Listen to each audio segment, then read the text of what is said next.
There's a sensation you've carried for years that no one else could quite name for you.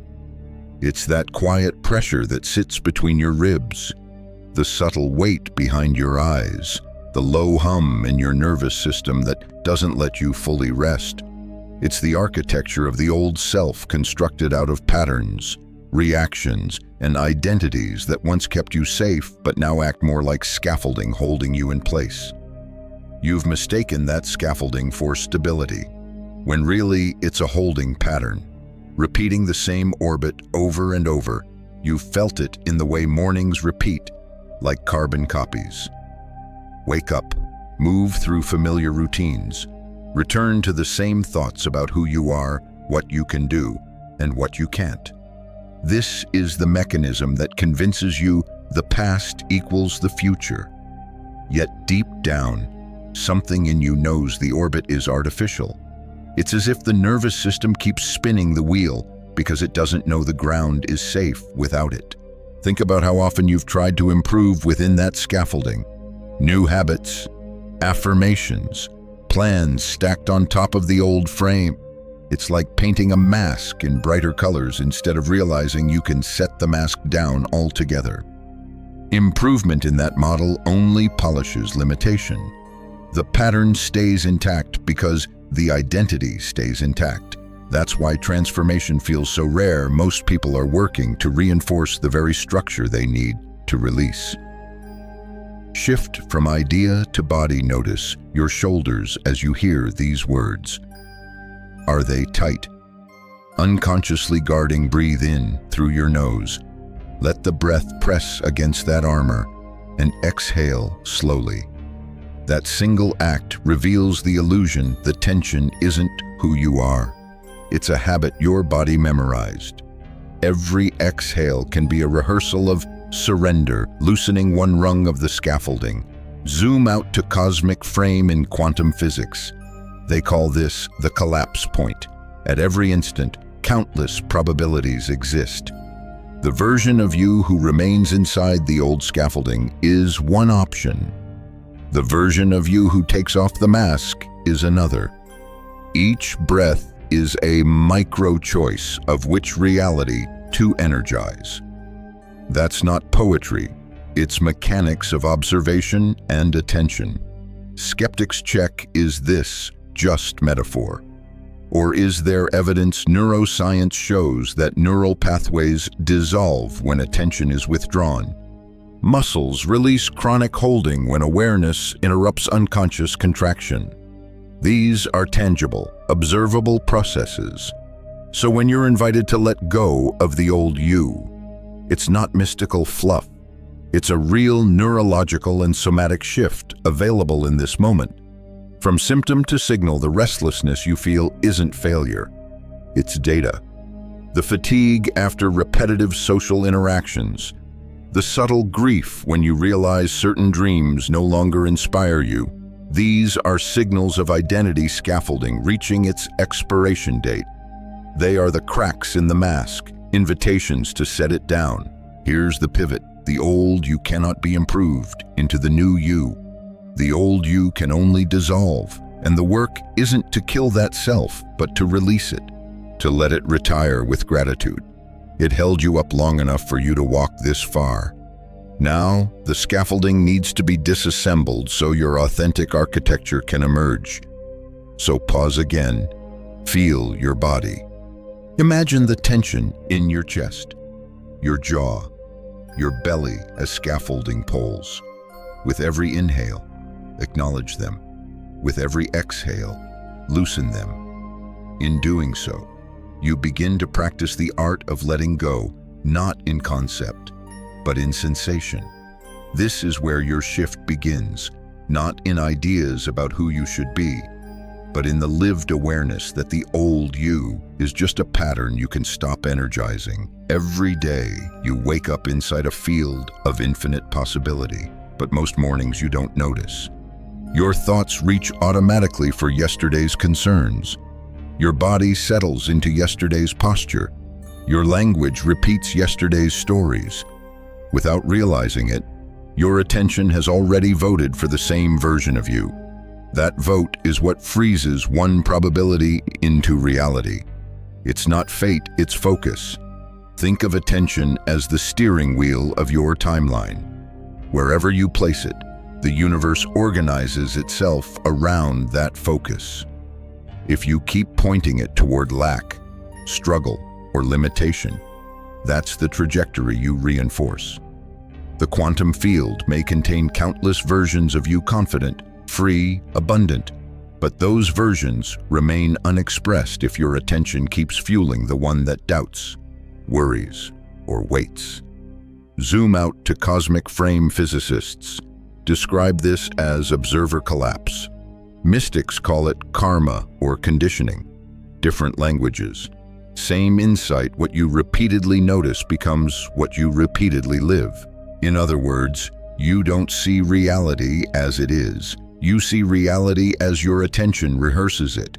Skeptics check, is this merely spiritual optimism dressed in scientific terms? Research in neuroplasticity shows that repeated focus strengthens neural pathways, literally carving highways in the brain. Attention isn't passive, it shapes the architecture of your nervous system. That's not just metaphor, it's measurable. Shift from idea to body, pay attention now to your breathing. When you focus deliberately on the inhale, your chest expands. When you hold awareness on the exhale, your body relaxes. The breath didn't change, you did. By shifting attention, you shifted physiology. This is the same mechanism that applies on the scale of your life. From symptom to signal, notice the areas where your life feels stuck. Those are the places where your attention keeps circling the same groove, a conflict that replays in your mind, a role you feel trapped in, a limitation you keep rehearsing in words.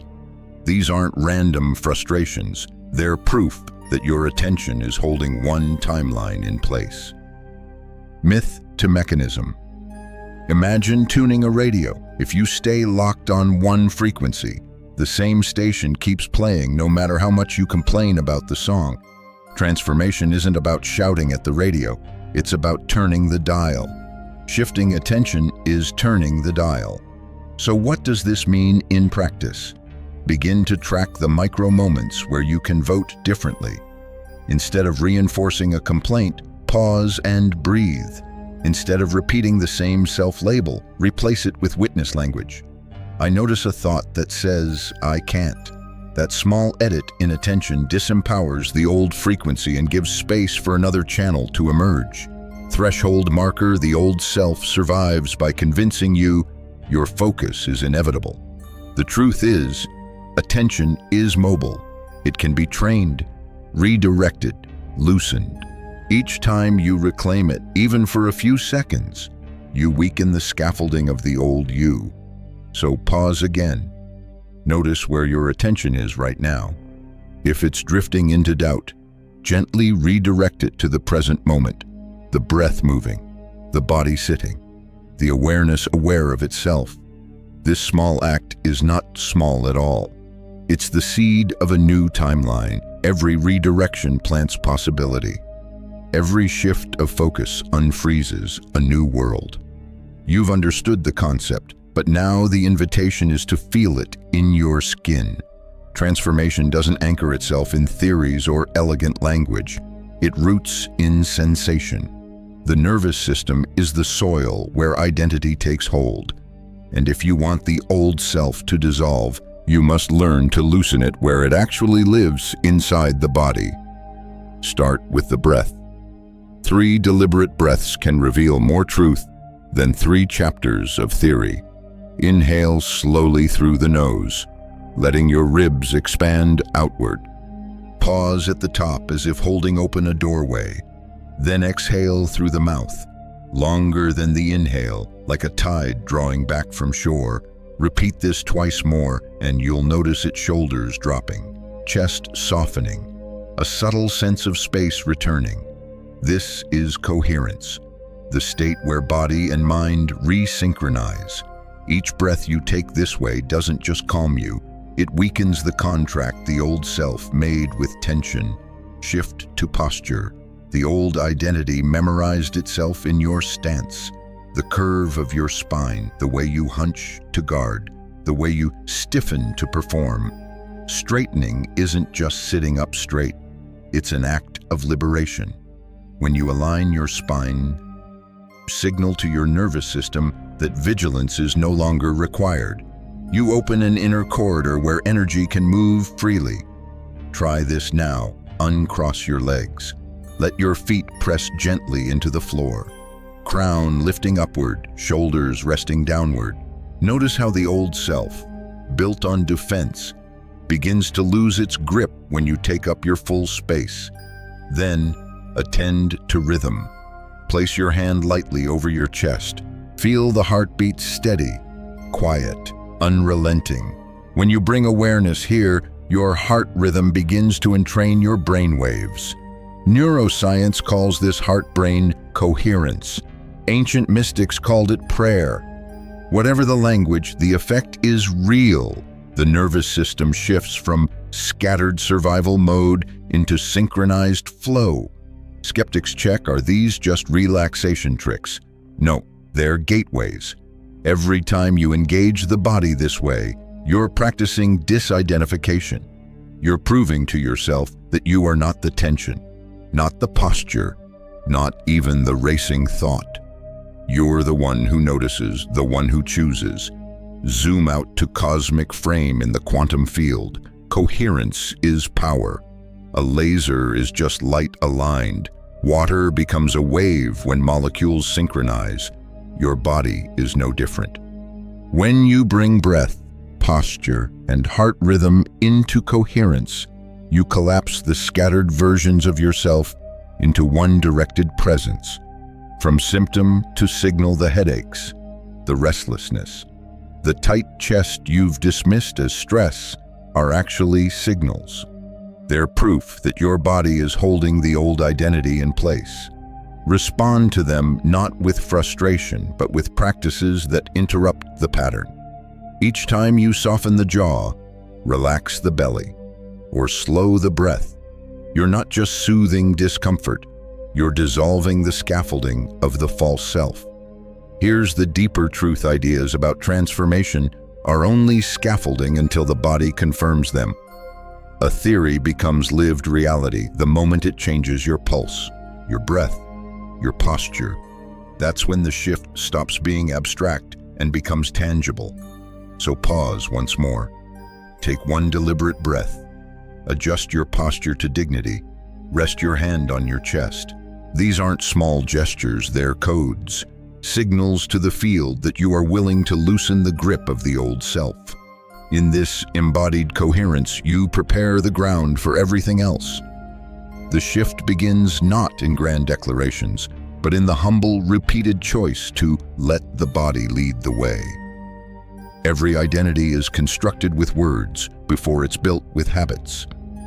The stories you tell yourself, spoken aloud or whispered silently, become the blueprint of the old self.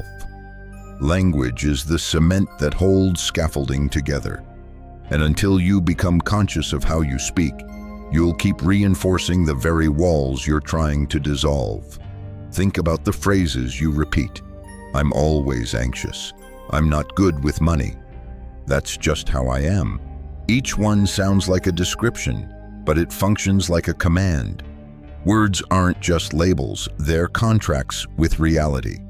The nervous system doesn't distinguish between playful repetition and binding affirmation, it just obeys. This is how language becomes a cage.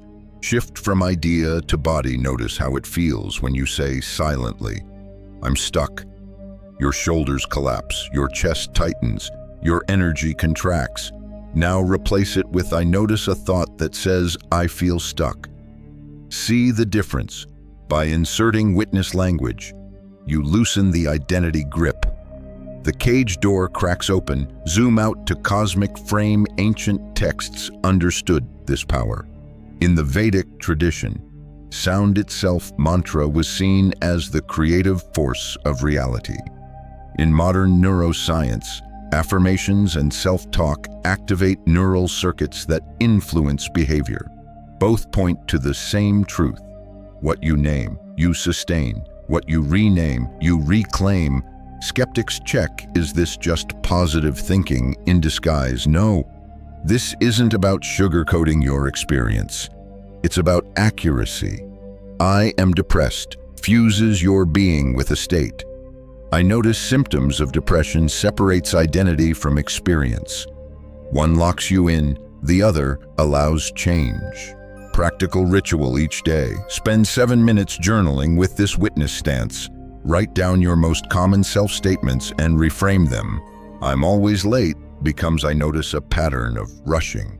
I'm bad at relationships becomes I'm learning new ways to connect. The shift is subtle but seismic. Over time, the brain stops cementing old identity and begins mapping new pathways of possibility. From symptom to signal, catch yourself mid-sentence when you're about to declare an identity. Instead of finishing with I can't, pause and reframe with I haven't yet. Instead of I'm terrible at this, shift to I'm practicing this skill. Every edit is like turning the radio dial away from static toward a clearer station. Threshold marker, the old self depends on linguistic autopilot.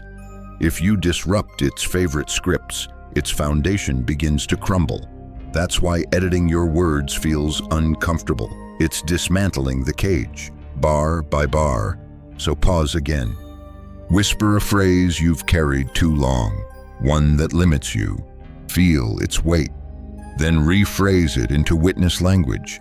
Notice how your chest feels lighter, how your energy shifts, how possibility creeps back in.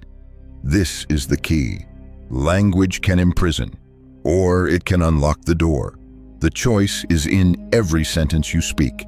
You've loosened the scaffolding with breath and posture, and you've cracked open the cage of language. But the old self doesn't only live in your body or words, it also hides in your environment.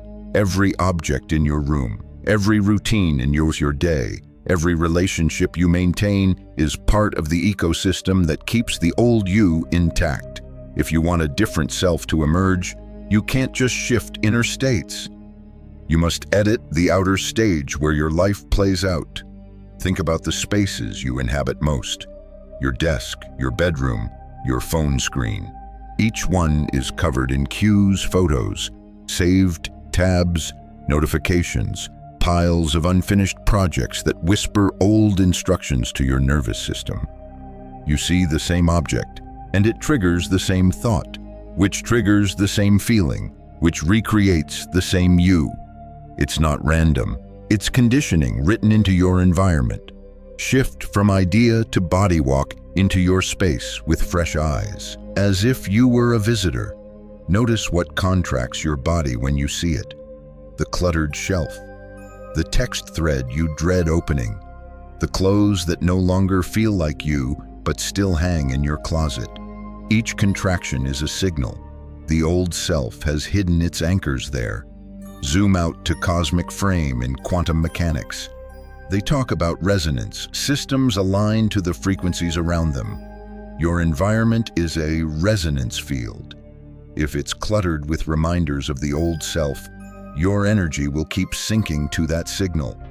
But if you seed it with symbols of the new you, objects, scents, colors, music, you call that version of yourself into form. Skeptics check, is this just interior decorating with spiritual language? No.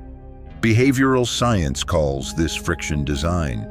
Make it easier to live as the new you by removing cues of the old. Place resistance in front of habits that drain you, and clear pathways for those that nourish you. If you want to meditate more, set the cushion in plain sight. If you want to write, put the notebook where your phone used to sit. The field shifts because you engineered it. From symptom to signal, notice the relationships that echo the old you. Conversations that recycle complaints. Interactions that shrink your energy.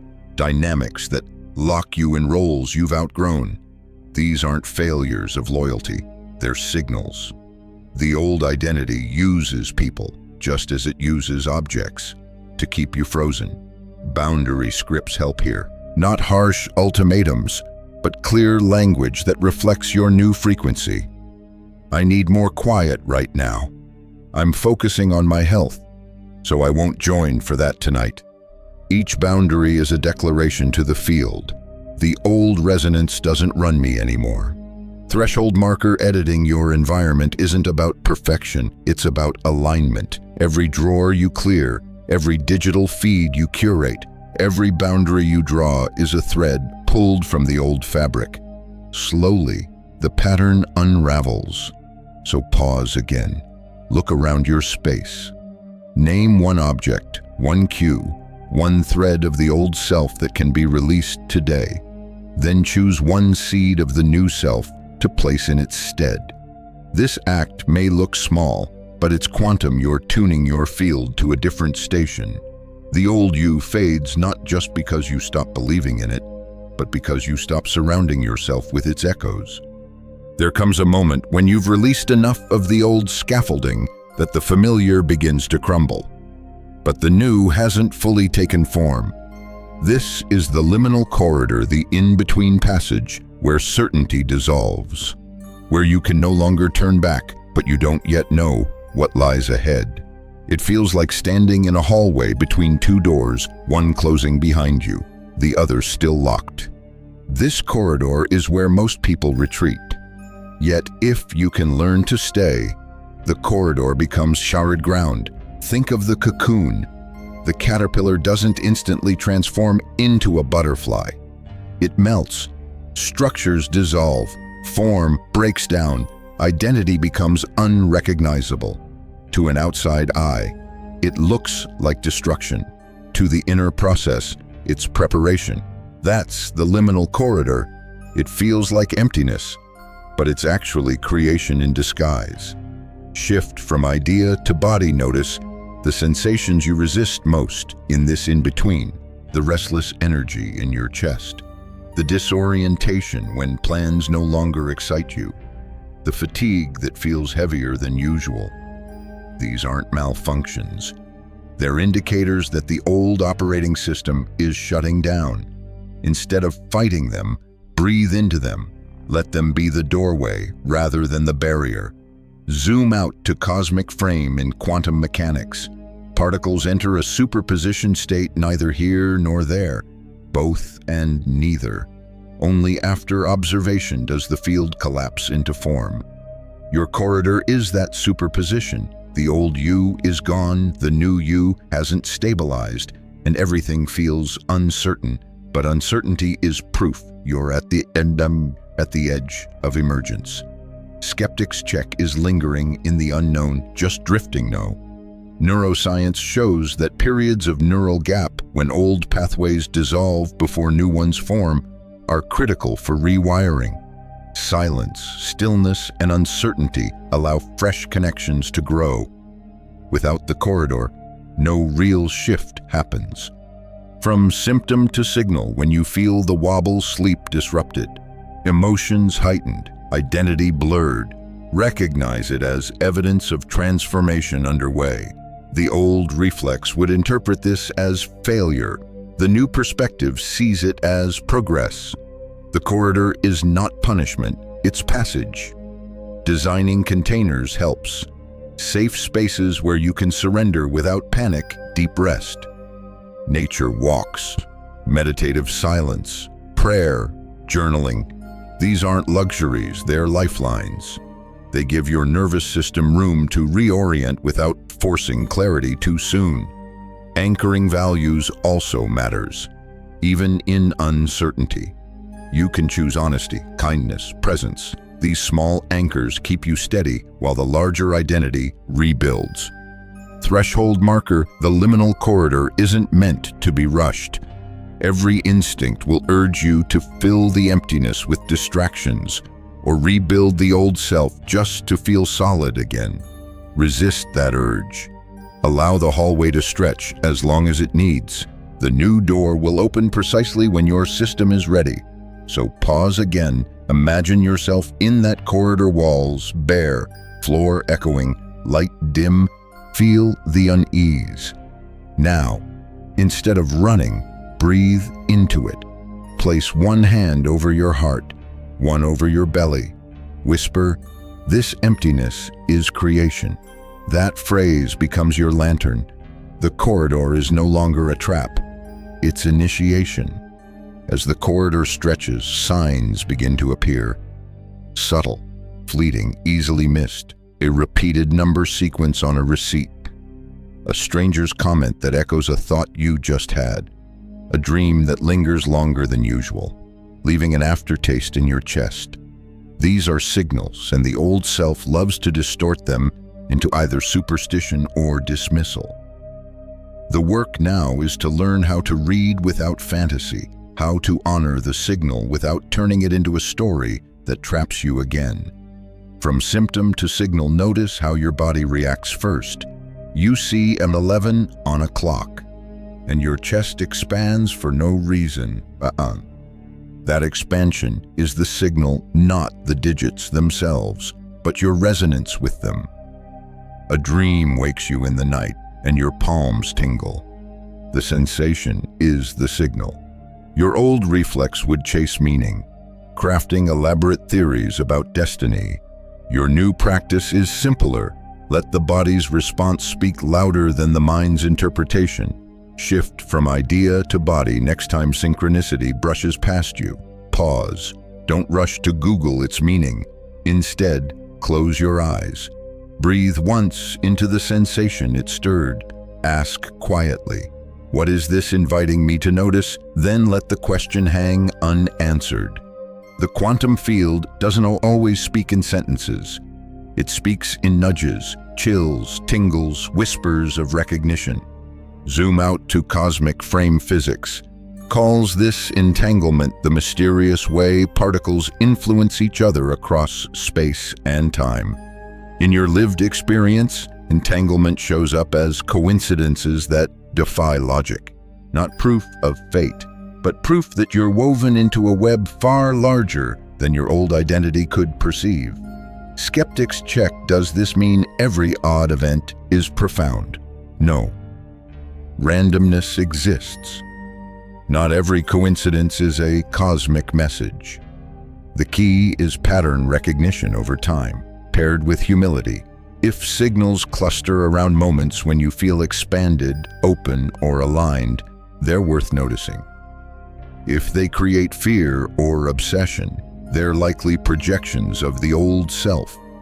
Practical rubric: 3 steps. 1. Feel the body's reaction first. 2. Ask if it points you toward expansion or contraction. 3. Record it briefly: date, time, sensation. Don't analyze immediately. Let patterns reveal themselves across weeks.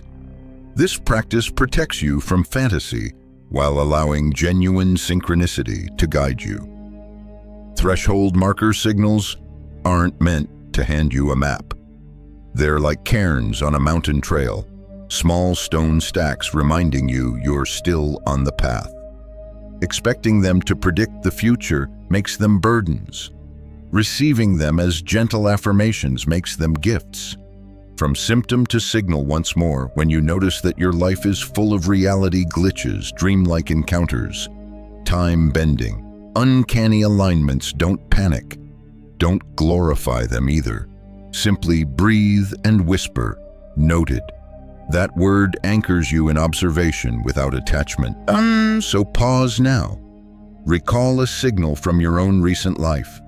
Maybe a song that played at just the right moment, or a conversation that answered a question you hadn't voiced. Bring it to mind. Feel the echo it created in your body. Let that echo, not the interpretation, be your teacher. This is how you read the signals grounded, awake, free from fantasy. At some point, the theory and the signs must distill into action. Transformation is not a concept you admire, it's a practice you live. The question becomes simple. Can you trust the process enough to make one real move today, not 100? Not a grand reinvention, just one decision, one conversation, one environmental shift that proves to the field you are serious. Zoom in to one practical action. Maybe it's deleting the number you only keep out of fear of loneliness. Maybe it's signing up for the class you've talked yourself out of for years.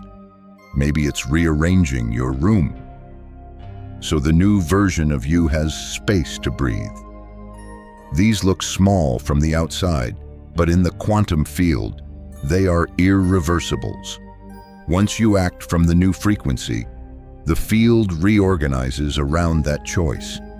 Shift from idea to body. Notice how hesitation feels in your chest. The tightness, the flutter of doubt. Now, instead of waiting for that feeling to vanish before you act, carry it with you into the action. Trust isn't the absence of fear, it's the willingness to step even while fear lingers. From symptom to signal, your nervous system may interpret this as danger. That's expected. Old pathways sound alarms whenever you do something out of character. Don't mistake the alarm for truth. Let the sensation be background noise while you stay aligned with the deeper signal, the quiet pull toward expansion. Cosmic frame, think of this as a phase transition. Water doesn't gradually become steam. At a certain point, it boils, and the entire system changes state. Your life responds the same way. One aligned choice can tip the balance, collapsing the old probability wave and stabilizing the new. Many stories make this vivid. A woman leaves the job that has defined her for a decade, terrified of what comes next. Within weeks, opportunities arrive from places she never expected. A man decides to tell the truth in a conversation he'd been avoiding for years. The relationship doesn't end, it deepens. These aren't coincidences, they're examples of how the field rewards alignment with reality, not with fear. Skeptics check, does one action always bring fireworks? No. Sometimes nothing dramatic happens. But that's not failure, it's foundation.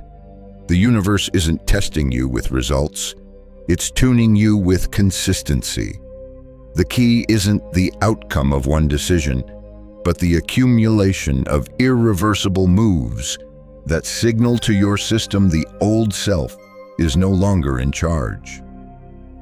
Threshold marker: trust becomes real the moment you stop asking for guarantees. You step into the unknown, not because you're sure of what's ahead, but because you're sure of what you can no longer carry. That certainty is enough. So pause. Identify one area of your life where the old you still lingers. Name one small but irreversible action you can take within the next 24 hours. Write it down, breathe into the resistance, then commit. This is quantum trust in practice. Not abstract faith, but embodied alignment through one undeniable move. You've begun making irreversible moves, but a shift isn't sealed just by what you do for yourself. The new self becomes real when you live it in the collective field, when your presence stabilizes by serving others. Contribution is not performance, it's coherence. It's how the inner alignment you've cultivated starts to echo outward, weaving you into the larger pattern of life. Zoom out to cosmic frame in physics. Coherence isn't just an internal state. When waves synchronize, they amplify each other. Light becomes a laser. Water forms powerful tides. The same principle applies to human consciousness. When your speech, attention, and action align with authenticity, your very presence becomes a tuning fork. Others feel it, even without you saying a word. Shift from idea to body. Recall the last time you gave without expecting anything in return. Not as a strategy, not to look good, but because generosity felt natural. Remember how your chest expanded, how your breath deepened, how your nervous system relaxed. That's coherence anchoring itself through service. Contribution doesn't deplete you when it comes from overflow. It nourishes you because it affirms the truth. The new self is real enough to give. From symptom to signal, when you catch yourself slipping into old patterns of seeking validation, over-explaining, impressing, performing. Treat it as data. The old self is trying to use service as currency. Pause, breathe, ask, am I doing this to be seen, or because seeing is already flowing through me?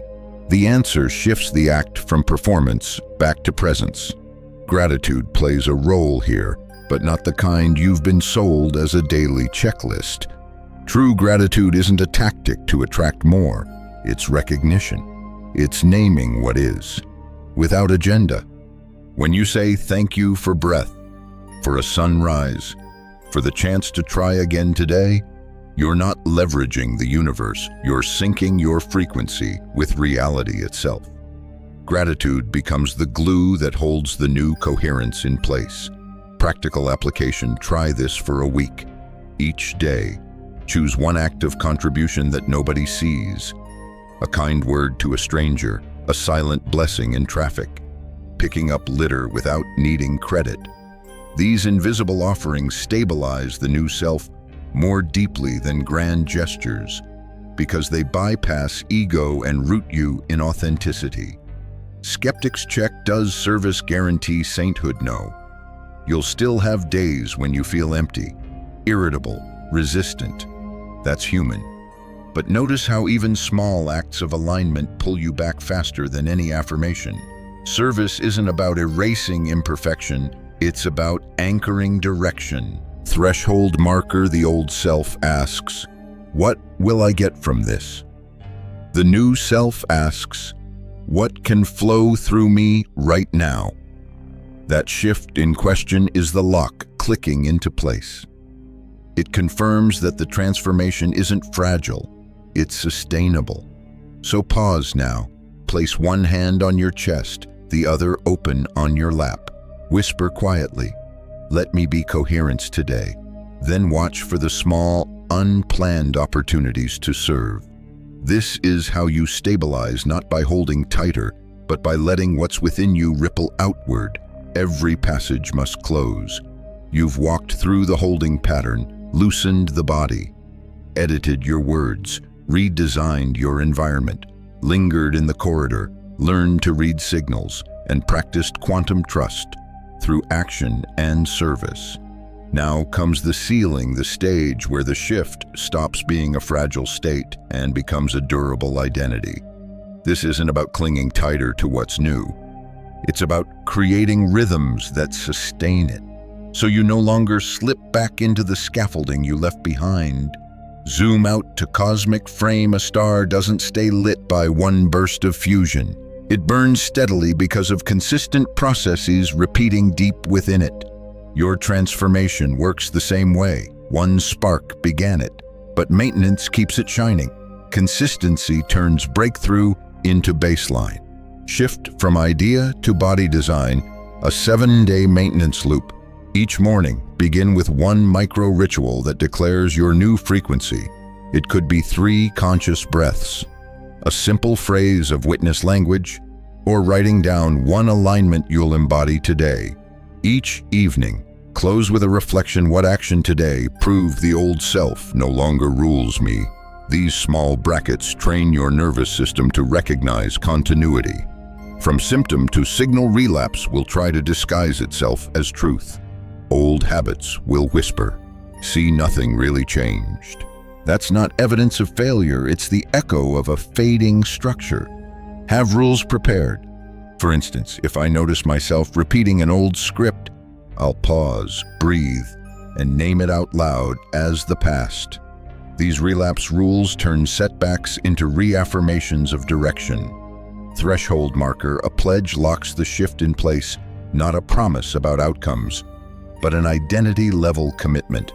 Say it in your own words, but let it echo this: I allow the old self to retire.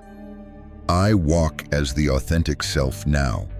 Speak it daily, not as a spell, but as a reminder of what you already chose. Practical seal: choose one symbol of the old you, a piece of clothing, a journal, an object you've outgrown, and release it. Donate it, recycle it, or bury it if you must.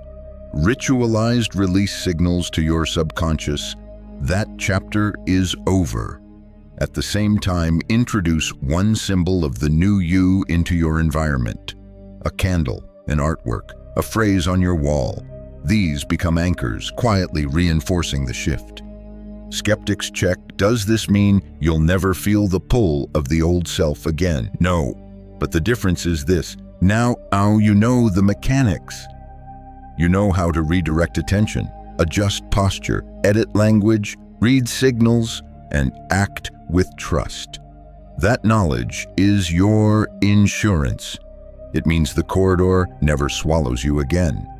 So pause one final time. Imagine yourself standing at the threshold with the old door closed behind you. The corridor walked, the new door opened before you. Feel the solidity in your chest, the clarity in your breath, the steady hum of coherence. Whisper your pledge softly and step forward. With that step, the shift is sealed not as a passing experience, but as the new ground you walk upon. Now the pace slows. You've carried a lot through these sections, concepts, practices, images, and shifts that stretch the mind and press gently against the body. This is the moment to soften, to let everything settle into a single, calm rhythm. No new frameworks, no corridors to cross, just a breath path that gathers all you've practiced into something simple and livable. Inhale once, low and steady. As you breathe in, remember every shift begins with awareness. Exhale, even slower. With that release, remember every shift holds steady through surrender. If you let this pattern guide you, awareness on the inhale, surrender on the exhale, you'll always have access to coherence. No matter the day, no matter the noise. What you've walked through here doesn't demand perfection. It asks for presence. It doesn't insist on constant clarity. It invites trust when clarity fades. You won't always feel like the new self, but the practices you now carry, attention edits, language shifts, environmental alignment, body resets, service as coherence are like lanterns. Pick up whichever one feels closest in any given moment. That's enough. Gratitude helps seal this moment, not as performance, but as recognition. Name one thing you're grateful for right now. It might be your breath. It might be the chance to begin again. Let that recognition linger for a beat longer than usual. Feel how it changes the air inside your chest. Gratitude is how the nervous system remembers trust. And now, release any pressure to hold on to this message. You don't need to rehearse every detail. The parts meant for you have already embedded themselves in your field. Trust that your cells, your breath, your awareness have taken in exactly what was needed. If this message resonated, share it only if it feels aligned, only if your heart recognizes that someone else might need the same lantern right now. And if you choose to carry the frequency forward, perhaps anchor it by leaving one simple word in the comments. Ready, not to prove anything, but to mark the moment for yourself. Know this, the old self has loosened. The new self has begun to breathe. You are not behind. You are not late. You are here at the beginning of a life that feels aligned with the truth you've always carried. Let this recognition be enough for today.